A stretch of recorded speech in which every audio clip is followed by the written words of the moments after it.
Consciousness comes slower for my mind than it does for my body. My skin is awake, tingling with curiosity and cold. Knees knobby and foreign scrape together while sore shoulders roll. The floor is icy, hard and slick. It's uncomfortable for muscles that are used to resting in beds made of pine needles and moss. I want to fall back into the darkness of my dreams, but the perfume of decay is a smelling salt effective enough to crank my eyes open. It's everywhere, that purple, putrid scent. My nose crinkles, eyes squinting, almost completely shut again. They are useless now, anyway, stinging and watering like they do. The world beyond is a smudgy sunset of soil, soot, and pumpkin. But what exists beyond those clouds is nothing that can be found in nature. I know this is the work of man, and that this is the cabin where they intend for me to die. I graze onto an elbow, attempting to sit upright, but the tip of an antler knocks against the low ceiling. It was foolish of me to think I would not be imprisoned.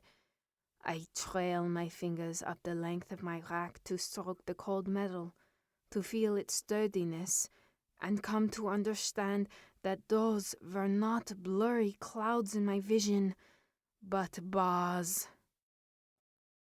The air is a poison I don't want to breathe, but I have little choice in the matter. I must breathe. The very same way I must rise from the floor of this cage and determine how to get myself out. Not all of the blood in the air is rotten.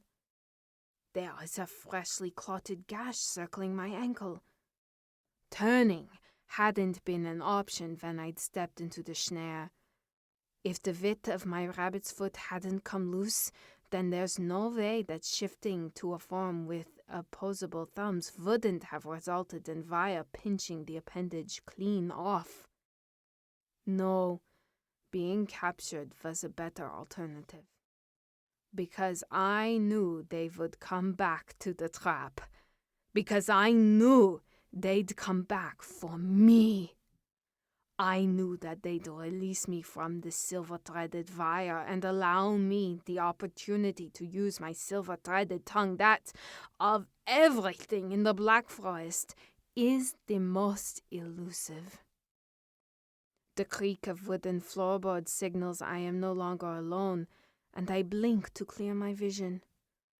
The world beyond the haze is sickening, built with spruce corpses and decorated with the pelts of persons I once called my friends.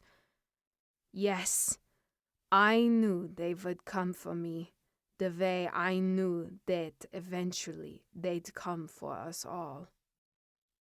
A man emerges from beyond the curtain of furs, donned in a blood-dappled apron and wielding a stained skinning knife. A brass key sways from the leather strap on his belt loop.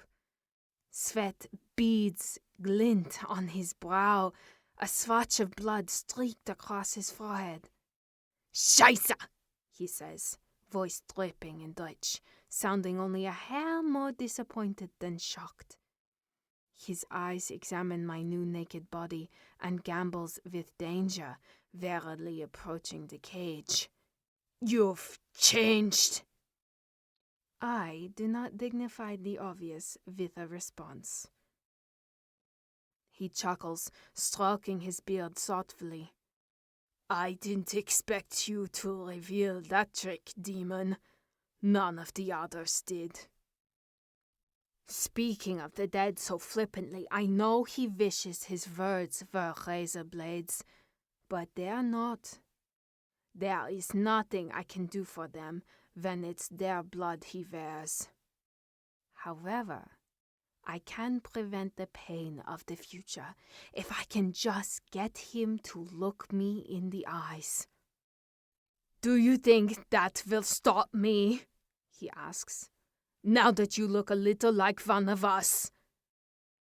He raises the blade in a boyish threat, pointing the tip at places he fantasizes wielding it. I'll take your antlers, your tail, your teeth. And if I shift back, you'll take even more. The man's jaw drops in utter shock as he scrambles back. You speak! I blink and tilt my head the slightest degree to the right. You understand me? He demands. No, I don't understand you, I admit, gaze flickering from blade to apron, then back to the bewildered expression on his face. But I can speak. There is a brief moment of silence as the man contemplates something long and hard. I can almost see the meat and potatoes of his brain boiling. Then he lowers the knife. They're never going to believe me, he says. And then I smile, slow and satisfied. I know. His gaze, which has fallen to the floor, snaps to meet mine. It is then I have him. He is so gullible, believing he is aware of the trap I have in turn set for him, but he isn't so keen. His fate will be no worse than his design of mine. I study the dark pits of his eyes for a moment. Neither of us blink. What is more valuable, the body of a species or the soul of one? He sneers. If I wanted a pet demon, I'd... Not a pet, I correct, and crawl forward until I can curl my fingers around the bars. A trophy. He squints at this, obviously confused by the distinction, at how something that couldn't be confined to a shelf might be worthy of having at all. Parade me about if you must, but let me have my life, I bargain. Let me have my skin. As I continue to speak, the man nears the cage with meandering steps, like he's uncertain of the way his own neurons are firing, or exactly how they are doing it.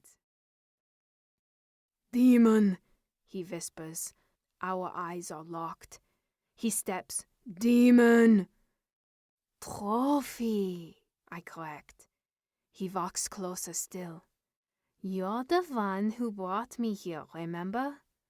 Once, I was something you wanted to keep. It's a grim realization, I'm sure, to know that something you once hunted could come back to haunt you. But the gravitational pull he's stuck in is just about as false as the rumors of what resides in the Black Forest. The tales of me and my kind.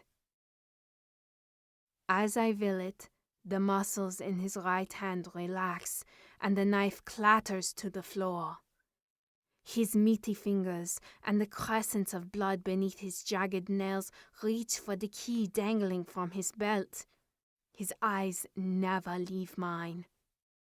Come now, I purr. Let me out. Let me live, and I will give you that same courtesy of keeping you with me always. Perhaps we are not so dissimilar, for I too am a collector of skin. But that is where equality stops, the shore before which our differences yawn an ocean wide. Unlike this man, I do not steal only skin and leave the rest to rot. I will treasure every part of this swine, especially whatever piece of him I intend to keep. And while I am not entirely sure what of him is worth adding to my repertoire, I do find myself growing rather fond of his eyes. He unhooks the keys from his belt, the gold of them catching the light. In my peripheral, his trembling hands find the cage's padlock, while he is both unwilling and unable to break our stare. "Demon!" he whispers, and tears glisten in those unblinking black gems. The key scrapes into its home. My heart thunders in my chest, my ears. I run a slender tongue over my incisors. Foolish of me to have gotten caught in a trap, but also serendipitous. Because when the key turns and the padlock falls away, I crawl from the confines of my cage out into that of the man.